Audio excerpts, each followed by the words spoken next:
Duha ka bata sa Inawayan, Santa Cruz, Davao del Sur ang nalumos sa miaging tuig. Apan, hangtod karon wala pa nalubong tungod kay kulang ang ilang pambayad. Ani report.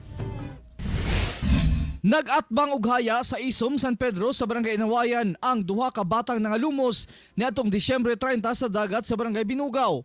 Mga biktima sila Mika Balawag, 9 anyos ug Angela Loquinario, 11 anyos. Tapos dito man sila sa dagat nga bugnaw ng bahog sapa. Tapos ito sabligan sa dagdakong balot. Dugang problema sa mga tagtungod kay hangtod karon wala pa napalubong ang duha kay walay kwarta sa pagpahiluna kanila. Sa punerarya pod, Sa kulang po ang budget. wala pa.